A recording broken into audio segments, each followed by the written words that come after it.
Good afternoon everyone, welcome back to my channel Rupa you vlog. आज है 9th of January और अभी के बज रहे हैं 12:30। बजा नहीं है, बजने ही वाला है, 5-10 मिनट में बज जाएगा। मैंने कल आपको कहा था कि मैं शायद पूरी तरह ठीक होने के बाद ही आऊँगी, या मैंने सोचा था कि अभी ना हेल्थ इतना ठीक नहीं है तो बाद में आऊँगी। फिर सोचा कि चलो जहाँ मैं 20 मिनट्स का व्लॉग देती थी वहाँ मैं शायद 5 मिनट का दूँ या 6 मिनट का दूँ, पर थोड़ा सा शूट ज़रूर करती हूँ। तो हाथों में और यहाँ तो दर्द है ही। डॉक्टर दिखाने का बात है, शाम को देखते हैं क्या होता है, कितना मैं दिखा पाती हूँ।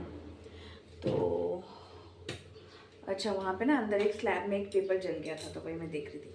तो आज लंच में बहुत सिंपल सा मेनू है, बहुत बेसिक और सिंपल सा, मतलब सिंपल उतना भी सिंपल नहीं है। गाजर और बीन्स के साथ फ्राइड राइस बना रही हूँ और थोड़ा सा धनिया पत्ता रखा था तो मुझे चटनी खाने का मन कर रहा था, तो मैं दिखाती हूँ आपको। यहाँ पे मैंने चटनी इसमें पीस लिया है।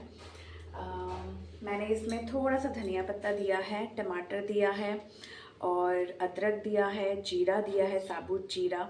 हरी मिर्च दे सकते थे बट हरी मिर्च नहीं है क्योंकि आज चिकन बना रही थी, तो चिकन बनाने के लिए जितना हरी मिर्च था सारा मैंने अदरक लहसुन के साथ पेस्ट कर लिया, तो इसलिए साबुत जो सूखी मिर्च होती है वो दिया हल्का तीखापन के लिए, और नींबू का रस दूंगी।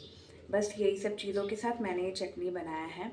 आई होप अच्छा होगा खाने में। वैसे तो मुझे पसंद है, इनको इतना पसंद नहीं है चटनी वटनी, करते हैं बट कम। बट मुझे ये ना विंटर में ये धनिया पत्ता का, पुदीना पत्ता का चटनी अच्छा लगता है। तो ये चटनी बनाया है और फ्राइड राइस बन रहा है और कैप्सिकम चिकन, बस यही है मेनू और कुछ नहीं है। तो मैं आपको जल्दी से बैक कैमरा में एक बार लुक दिखा देती हूँ और फिर आपको दिखाती हूँ बात। एक मिनट, फ्लैश लाइट ऑन कर देती हूँ। यहाँ पे मेरा फ्राइड राइस हो रहा है, मतलब ये होगा, मतलब ऑन द प्रोसेस है, और कैप्सिकम चिकन भी ऑन द प्रोसेस ही है। अभी ये दोनों को एटलीस्ट हाफ एन आवर तो लगेगा ही इसको, और 10 to 15 मिनट्स लगेगा इसको, हाफ एन आवर लगेगा। तो बिल्कुल सूखा सूखा कैप्सिकम चिकन ये बना रही हूँ। एक्चुअली मिर्ची पाउडर ना उतना ज़्यादा मैं यूज़ करती नहीं हूँ खाने में, मेरे किसी भी खाने में मिर्ची पाउडर इतना यूज़ नहीं होता, इसलिए चिकन का जो एक रेड रेड कलर है ना वो दिख नहीं रहा है, बट कश्मीरी लाल मिर्च है वो मैं भी दूँगी। और चटनी तो आपने देख ही लिया, ये रहा चटनी। तो चलिए फटाक से इसको मैं ढक देती हूँ, ढकती नहीं हूँ मैं, तो आके इसमें मिर्ची पाउडर दूँगी। आपको पूजा कर लिया, भगवान के दर्शन करा देते हैं। यहाँ पे आपको कारपेट नहीं दिख रहा होगा क्योंकि कारपेट ना बहुत दिन से ना गंदा पड़ा था। यहाँ बैठ के ना मैं सब्जी काट रही थी, देखिए अब धूप यहाँ से जाने को ही आया। ये रहा कारपेट, मैंने आज धो दिया है, ये रहा कारपेट। क्योंकि ना मुझे ना मतलब कोई भी चीज़ ना 1 वीक से ज़्यादा अगर वो थोड़ा भी गंदा दिखने लगता है ना तो फिर ना मुझे बहुत प्रॉब्लम होता है। पता नहीं ये मेरा बीमारी है कि क्या है, पता नहीं, पर ना जब तक मैं उस चीज़ को धोऊँ ना, साफ़ ना रखूँ तो मुझे अच्छा नहीं लगता। तो धूप देखिए इसमें फिर भी थोड़ा बहुत आ रहा है, इसको मैं यहाँ पे और थोड़ा शिफ्ट कर देती हूँ। तो और क्योंकि मैंने मशीन में धोया था, मशीन में सुखाया तो ये पूरा सूख गया है। अब जब तक इसमें धूप लग रहा है तो लगेगा। तो इस वाले शू रैक को मैं इसको यहाँ पे ऐसे ढक देती हूँ ताकि ना ये गिरे ना उस तरफ। तो चलिए मैं अपना कुकिंग कंप्लीट कर लेती हूँ, आपसे मिलती हूँ मैं बाद में। चलिए आप देख लीजिए, यहाँ चटनी तो रेडी है और धनिया पत्ता का चटनी में से ऊपर से कच्चा सरसों तेल डालने से और टेस्टी लगता है। और यहाँ पे सैलेड तो है नहीं, खीरा वीरा कुछ है नहीं, सिर्फ प्याज और नींबू काट के रखा हुआ है मैंने। ऊपर से ब्लैक पेपर और सॉल्ट से स्प्रिंकल कर दूँगी। और देखिए फ्राइड राइस भी यहाँ पे हो चुका है। एक मिनट, ऐसे तो मैं नहीं पकड़ पाऊँगी, ये देखिए आपको चावल दिख रहे हैं, पूरे खिले खिले चावल। अब इसको मुझे बंद कर देना है, बंद कर दूँगी। ये क्या होता है ना, ये ऐसे ऊपर आ जाता है, देखिए कितने खिले खिले चावल बने परफेक्टली। है ना। गाजर थोड़ा सा और बारीक होता तो और अच्छा लगता, पर ठीक है, इसको मैं ऐसे रख दूँगी। खाते वक्त इसको मिलाऊंगी। एक्चुअली गाजर और बीन्स ना, फ्राइड राइस जब भी आप भगोने में बनाओ, प्रेशर कुकर का तो मुझे कोई आइडिया नहीं है क्योंकि मैं प्रेशर कुकर में बहुत कम बनाती हूँ। जब हम ऐसे भगोने में बनाते हैं तो जितने वेजीज है सारे ऊपर आ जाते हैं। तो चलिए, ये चटनी को मैं यहाँ ऊपर ही रख देती हूँ ताकि चटनी गर्म रहे। ढक के रख देती हूँ क्योंकि चटनी गर्म ही अच्छा लगता है। ठंडा चटनी गर्मियों में अच्छा लगता है, बट ठंडी में गर्म चटनी ठीक है। चलिए, गैस को बंद कर देती हूँ। अब मेरा क्या काम है, हाँ, चिकन और 10 मिनट होगा, देन कंप्लीट हो जाएगा। देन किचन क्लीन करना है। चलिए, आपसे थोड़ा गपशप कर लें। हमेशा सोचती हूँ जब भी तबीयत ख़राब होता है तो यही सोचती हूँ कि आज व्लॉग शूट नहीं करूँगी, आज व्लॉग नहीं करूँगी, आज कुछ वीडियोस नहीं बनाऊँगी। मगर जब आप किसी चीज़ को दिल से प्यार करते हो और किसी चीज़ में आप पूरी तरह डेडिकेट हो, और कोई भी प्रोफेशन, एनीथिंग, मैं जैसे कि मैं एक्सप्लेन नहीं कर सकती। आप जो भी मेरे व्यूअर हैं उनको कुछ ना कुछ तो पसंद आता ही होगा। तो कोई भी प्रोफेशन हो, अगर आप टीचिंग के लाइन में हो, डॉक्टर हो, नर्स हो, वॉटेवर, आप कुछ भी हो, अगर आप एक खेत के मालिक माने बगान के जो बोलते हैं ना, गार्डन के माली ही क्यों ना हो, अगर आप उस चीज़ को दिल से कर रहे हो, अगर आप उस चीज़ में फुल्ली डेडिकेट हो, आपको वो चीज़ पसंद है, तो आप उसमें सक्सेस ज़रूर ही पाओगे। और आप सक्सेस तो चलो दूर की बात है, सक्सेस शायद मैंने कुछ ज़्यादा बड़ा वर्ड बोल दिया। आप ना उस चीज़ को करने, आप वो चीज़ नहीं करोगे ना तो आपका मन नहीं लगेगा, आपको अच्छा फील नहीं होगा, आपको लगेगा कि कुछ तो कमी है सारा दिन में। ऐसे ही मैं जब तक शूट करती हूँ, सारा दिन आपसे छोटे छोटे क्लिप्स शेयर करती हूँ कि आज मैंने ये किया, ये खाया, यहाँ गई, वो किया। मुझे इस चीज़ से इतना प्यार है, लगाव है कि मुझे सच में ये चीज़ इतना पसंद है कि अगर मैं किसी दिन गैप भी देती हूँ ना तो सारा दिन मुझे ऐसा लगता है मैंने क्यों नहीं किया। ये तो डेली व्लॉग ही है, मेरे लाइफ के साथ ही ये चल रहा है। मैं कपड़े धो रही हूँ, नहा रही हूँ या खाना बना रही हूँ, तो ये तो मेरे साथ ही चल रहा है, तो क्यों ना शेयर करूँ मैं। जैसे आज मेरा बिल्कुल मन नहीं था, मतलब सोचा था कि चलो मैं आज और व्लॉग नहीं दूंगी, कल दूंगी, क्योंकि अभी वीकेंड आ रहा है। तो आपको कहा भी था कि थोड़ा बहुत कुछ प्लान है। फिर ना फिर उसके बाद सुबह से ऐसा लग रहा है नहीं, चलो कर लेती हूँ करके देखिए मैंने कैमरा ऑन कर ही लिया। तो वही है। और रही बात मुझे घर गृहस्थी संभालना और घर का काम करना, different types of foods banana, चाहे मेरे बच्चे को पसंद है, मेरे पति को पसंद है, घर सजा के रखना, घर का डेकोरेशन करना, झाड़ू पोछा करना, घर को नीट एंड क्लीन रखना, ये सब चीज़ें मुझे पसंद है, इसलिए मैं ये दिल से करती हूँ, मुझे बोर नहीं लगता। हाँ, ऐसा नहीं है कि मैं एकदम परफेक्ट हूँ कि मुझे 365 डेज़ ये चीज़ें करनी अच्छी लगती है। मुझे वीकली वंस या 10 दिन में, 15 दिन में एक बार मुझे भी लगता है कि बाहर से हम खाना खा ले, या बाहर जाके घूम ले, या आज खाना नहीं बनाऊँगी, आज रेस्ट है, आज पोछा नहीं लगाऊँगी, आज झाड़ू नहीं लगाऊँगी, क्योंकि मैं भी इंसान हूँ। मैं इस चीज़ को डिनाई नहीं कर सकती कि हाँ, मुझे भी ऐसा होता है, मूड स्विंग्स होता है, कभी कभी without any reasons mood swings होता है। हम लेडीज़ लोग को तो कोई रीज़न की ज़रूरत नहीं होता। कभी कभी ऐसा लगता है कि कुछ रीज़न ही नहीं है फिर भी अच्छा नहीं लग रहा, कुछ रीज़न ही नहीं है बात करने का मन नहीं कर रहा, कुछ रीज़न ही नहीं है टीवी देखने का मन नहीं कर रहा। तो ये बहुत समझते हैं, मेरे हस्बैंड बहुत समझते हैं, उनको पता है कि वीकेंड में एक बार मेरी वाइफ को एटलीस्ट बाहर, वाइफ मीन्स फैमिली को, आयुष को भी थोड़ा घुमाने ले जाए, या हम थोड़ा मूवी देख के आ जाए, क्योंकि कैंपस में वीकली वंस मूवी लगता है, मैंने हर हफ्ते मूवी लगता है, तो हम एक बार जाके Saturday, most probably Saturday and Sunday हम देख लेते हैं। तो या हम कहीं पे डी मार्ट जाते हैं तो हम बाहर लंच कर लेते हैं, या हम कहीं घूमने जाते हैं तो हम बाहर खा लेते हैं। तो ये सब चीज़ें मुझे ऐसा लगता है कि लाइफ पार्टनर इज़ वॉट, वो जो आपको समझे, ये चीज़ समझे कि ये सारा दिन कर रही है, पूरे हफ्ते कर रही है, तो एटलीस्ट एक बार मैं इसको लेके जाता हूँ, या इसका भी मूड ठीक हो जाएगा। ये चीज़ें सामने वाले को भी समझना चाहिए और हमको भी ये समझना चाहिए कि एटलीस्ट पूरे वीक हम एटलीस्ट वैसे रहे कि हम घर में हैं, घर का काम वाम एक्सेट्रा। हर दिन निकलना है, हर दिन बाहर खाना है, ये हमको भी समझना चाहिए कि ये सही नहीं है, गलत है। तो चलिए चलिए, अब थोड़ा सा रेस्ट करती हूँ, आयुष के आने का टाइम हो रहा है। उसके बाद देखिए मैं कब आपसे मिलती हूँ या कब कब वापस कैमरा ऑन करके बक करना स्टार्ट कर देती हूँ।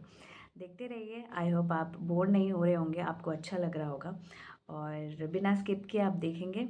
और बस चिकन बनने ही वाला है। बाकी स्मेल तो बहुत अच्छी आ रही है, अगर मैं स्मेल को ऐसे करके भेज सकती आपके पास तो आपको भी अच्छा लगता। तो ये पॉसिबल नहीं है, हमारी टेक्नोलॉजी जो है वो अभी इतना इम्प्रोवाइज नहीं हुई है, इम्प्रूव नहीं हुई है कि स्मेल भी हम भेज सकते हैं विथ कैमरा विथ फ़ोन एक जगह से दूसरे जगह। पर मुझे ऐसा लगता है कि कुछ सालों पहले 80s में 70s में 60s में जैसे कोई कभी नहीं सोच सकता था कि एक जगह से दूसरे जगह इंसान एक दूसरे को देख भी पाएंगे, इज़न्ट इट? तो तो शायद हम अभी 2025 में ये सोच नहीं सकते कि आज से 20-25 साल या 50 साल बाद क्या पता विथ फ़ोन या विथ कैमरा हम स्मेल को भी फील कर सकते हैं कि आज मेरे घर में मटन बिरयानी बना है, स्मेल करके देखो। आज मेरे घर में ये बना है, नहीं सोच सकते ना। एक्चुअली हम कुछ भी कभी नहीं सोच सकते कि कब क्या होने वाला है, कब क्या होगा, है ना। बस पॉजिटिवनेस के साथ हमें अपनी लाइफ चलानी होती है और बस चलती है हमारी लाइफ ऐसे ही। नेगेटिव लोगों से और नेगेटिव सोचने वालों से और नेगेटिव जो आपके बारे में सोच रहे हैं, जो आपको लेके गलत सोचते हैं, गलत बिहेव आपके साथ करते हैं, मुझे ऐसा लगता है कि उनसे दूर रहना ही सही है। क्योंकि आप अपने बातों से आप सोचेंगे इतना पॉजिटिव बोलते बोलते मैं इतना नेगेटिव में कैसे आ गई, नहीं, क्योंकि life is a mixture of good and bad, bad both, है ना। तो पॉजिटिव जब बोला तो नेगेटिव भी बोलूँगी कि जब आपको, मुझे ऐसा लगता है पर्सनली कि जब मुझे लग रहा है कि सामने वाला मुझे पसंद नहीं करता या मेरे इंटेंशन को गलत समझता है, मैं कुछ करूँ तो गलत समझता है, सोचता है कि ये गलत ही है, ये बुरी ही है, ये है वो है, तो मुझे ऐसा लगता है कि उसको अपना जस्टिफिकेशन नहीं देना है मुझे, कि नहीं नहीं तुम मुझे गलत समझ रही हो, मैं ऐसी नहीं हूँ, मेरी ये इंटेंशन नहीं थी। मुझे ऐसा लगता है कि बस नहीं समझाना मुझे, आप अपनी जगह रहिए, मैं अपनी जगह बहुत खुश हूँ।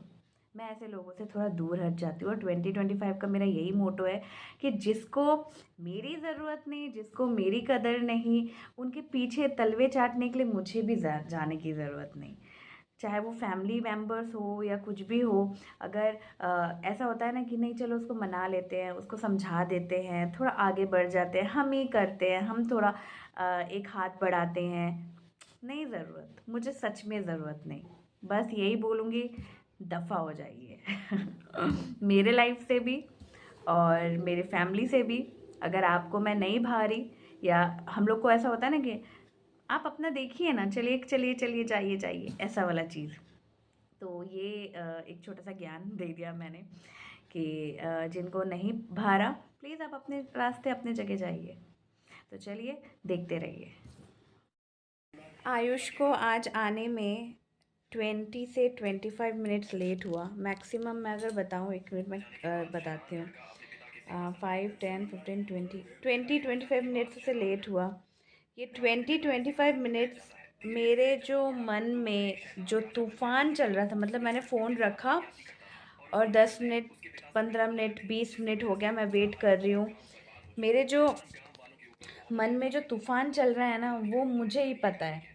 मतलब ऐसे सिचुएशन में बहुत रोना भी आता है और ना जितना नेगेटिव थिंकिंग, मतलब जितनी बुरी बुरी चीज़ें मन में ख्याल आती है, क्योंकि क्योंकि हमारा जो बाहर का जो मेन रोड है, मतलब जो मेन रोड है जहाँ से बच्चे के स्कूल जाते हैं आते हैं, वो रोड बहुत बेकार रोड है, बहुत रश, बहुत बिजी वन वे रोड है। तो ना मतलब मैं क्या ही बताऊँ। तो मुझे इतना टेंशन, जितना ख्याल मतलब मन में बुरे बुरे उस वक्त, सच में मुझे ऐसा लगता है कि मेरे से हर वो मदर रिलेट कर पाएंगी कि उस वक्त जब तक आपका बच्चा घर में नहीं पहुंच जाता तब तक माँ के मन में पॉजिटिव थिंकिंग नहीं आता है। जितना भी मैं माइंड को ऐसे सोचूं कि चलो कोई नहीं, लेट हो गया होगा, किसी बच्चे को छोड़ने में लेट हो गया होगा या स्कूल से लेट में छुट्टी हुई, जितना भी हम सोचे वो वो बोलते हैं ना कि एक बहाव मतलब सैलाब, एक ना नेगेटिव थिंकिंग का सैलाब आता है, पॉजिटिव थिंकिंग को ऐसे धक्का मार के लेके जाता है, और वो नेगेटिव ही मतलब टिका रहता है यहाँ पे। और फिर ऑब्वियसली आजकल तो फ़ोन का ज़माना है, तो मैंने ऑटो वाले भैया को कॉल किया तो पहले उन्होंने उठाया नहीं, तो और टेंशन। दोबारा किया तो नंबर बिज़ी। फिर फ़ोन लग नहीं रहा है, बाहर नेटवर्क का भी प्रॉब्लम, मतलब जिस वक्त कुछ ख़राब होना होता है और जब कुछ इमरजेंसी होता है तो सारी चीज़ें ऐसी मिल जाती है ना कि मतलब नेटवर्क भी नहीं आ रहा है, फ़ोन भी नहीं जा रहा है, इसके पापा को भी मैं कॉल नहीं कर पा रही हूँ। फिर मैंने जल्दी से उसके पापा को कॉल किया। उसके पापा कहते हैं अच्छा मैं कॉल करता हूँ। तो उसके पापा ने कॉल किया, बात किया। 2 मिनट बाद, मुझे 2 मिनट हो गया, उसके पापा मुझे कॉल बैक ही नहीं कर रहे हैं। फिर और टेंशन। वो जो समय है ना, वो समय काटना बहुत मुश्किल होता है। थैंक गॉड फिर उसके पापा का कॉल आया, बोले कि आ रहे हैं, भैया आ रहे हैं। तो फिर भैया आए। फिर मैंने पूछा, मैंने कहा कि भैया क्या हुआ? बोले कि देखिए ये जो बच्चा है ना, ये गिर गया, इसको चोट लग गया। मैंने देखा, मैंने उस बच्चे का शक्ल तो नहीं देखा, मैंने देखा उस बच्चे के पैर में ना आयुष, पैर में बैंडेज, घुटने में पट्टी वट्टी लगा हुआ था। पता नहीं जिस माँ जो उसकी माँ को क्या होगा जब वो देखेगी अपने बच्चे को। देखो, बच्चे को एक छोटी सी भी खरोच लगे ना, चाहे वो हल्का सा भी एक खरोच हो, माँ का मन ऐसा होता है ना। बात नहीं है, मैं देखा उसकी मम्मी कह रही थी कि जाओ बेटा खेलो, फोन में इतना बिजी थी कि उसको चोट लगने का रोने का आवाज आया। तो फिर लेकिन वो उसकी मम्मी को कोई फर्क तो नहीं पड़ा फिर फोन में। तो फिर ऐसा होता है ना कि मतलब मेरा बच्चे को जैसे घुटने में चोट लगा, और मैं पता ही कैसे ही संभालती, भगवान उस माँ को थोड़ी सी शक्ति दे। ऑब्वियसली आप सोचेंगे कि अरे छोटी मोटी चीज़ें तो बच्चे को लगती रहती है, हर माँ को आदत हो गया है। पर मुझे तो कभी भी आदत नहीं होगा, और ना ही कभी होना भी चाहिए कि मेरे बच्चे को इतनी सी भी खरोच लगे तो मुझे उतना ही दर्द, उतना ही पेन आज भी होता है और हमेशा ही रहेगा, चाहे वो मेरा बच्चा 40-50 साल का क्यों ना हो जाए। तो एनीवे मतलब उसको देखा, उसको आयुष को देखा तो एक मन में एक शांति मिली। फिर सोचा कि जिस बच्चे को लगी है उस माँ को तो थोड़ी तकलीफ़ होगी। एनीवे चलिए, आयुष आ गया है। मैंने आयुष आने के बाद फिर मैंने किचन क्लीन किया। वो टिफ़िन लेके आता है तो सारा टिफ़िन विफ़िन मैं धो लेती हूँ तुरंत। मैं उसके बैग में टिफ़िन तुरंत निकाल लेती हूँ जैसे वो स्कूल से आता है, ये नहीं कि शाम तक पड़ा है, रात तक पड़ा है। तो चलिए, अभी थोड़ा सा 5-10 मिनट रेस्ट करूँगी, देन उसे लंच कराऊँगी। अभी शाम के 5 बज रहे हैं, 5:10 हो रहा है, और सोई तो नहीं थी वैसे। एक मूवी देख रही थी, उस मूवी के बारे में मैं आपको बाद में आके बताती हूँ। फ़िलहाल मैं अपना काम कर रही हूँ और आयुष को होमवर्क करा रही हूँ। फिर आती हूँ आपसे उस मूवी के बारे में बताने के लिए। डॉक्टर के पास गई थी, तो डॉक्टर के पास से अभी आई हूँ, 8 बज रहा है। और अभी डिनर में तो सब कुछ रखा ही हुआ है, पर ट्विस्ट ट्विस्ट कुछ भी नहीं है। वैसे मैं नॉनवेज वैसे उतना ज़्यादा खाती तो नहीं थी, बट अभी मुझे नॉनवेज पूरा पूरी ही मना है। तो देखते हैं रात को क्या खाती हूँ।